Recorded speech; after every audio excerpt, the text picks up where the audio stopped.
What's up, my good friends? We're gonna keep this one short and sweet, pretty short and sweet. I'm gonna give you 10 points real quick. 10 points real quick. If you're thinking about moving away, if you want to move away, things you should think about before trying to make that move. One, language. What is the language spoken in that area? Is there gonna be an area where there's a predominance of English? Or is it going to be an area where you have to learn the local language to be able to integrate into society? Two, schooling. If you have kids, you have to decide whether or not you're going to be able to homeschool or if you're going to try to integrate them into the local environment, the local atmosphere, the local society. Not all places do homeschooling, so that might be something you want to consider. Three, what is the local economy like? You don't want, well, maybe you do. I don't know.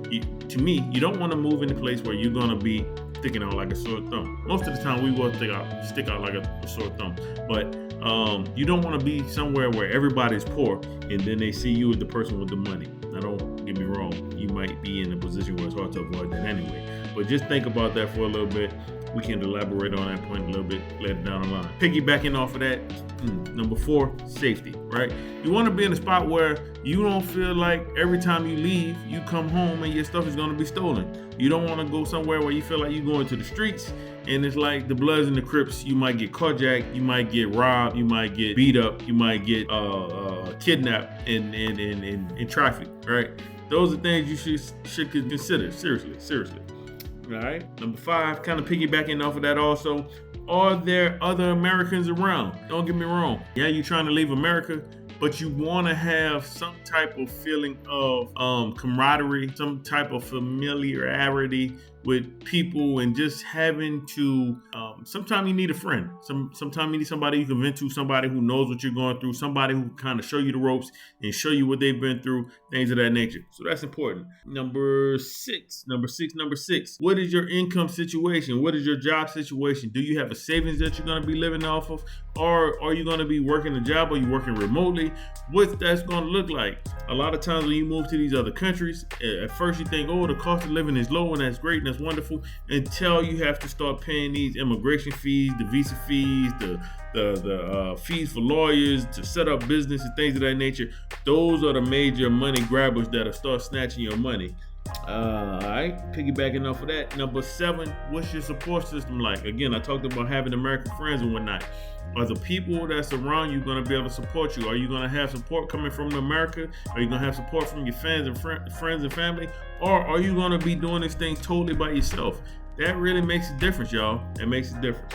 Number eight, whether or not you want to have transportation, if you're going to be dependent on a local transportation that they set up, or if you're going to be trying to rent a car, or if you're going to try to buy a car. All of those things are important. So they play a part. They play, economically, it can make a difference. So those are things for you to consider also. Number nine. What is the government looking like? Is the government stable? Is the government kind of in disarray? Do they have good allegiances with the United States? Do they have good allegiances with China and Russia? All of those things kind of make a difference. If there's a coup going on, or if it looks like they might have a coup going on, if it looks like, there could be some instability there that might lead you to being an outsider and labeled and targeted. Those are things that you should think about before trying to move outside of your country. And then last, number 10, what are the residency visa requirements? Every place is different, right? Some places they do 2 years, some places they do 4 years, 5 years, some places don't do that long for visas. And what are the residency requirements if you're trying to do that type of thing?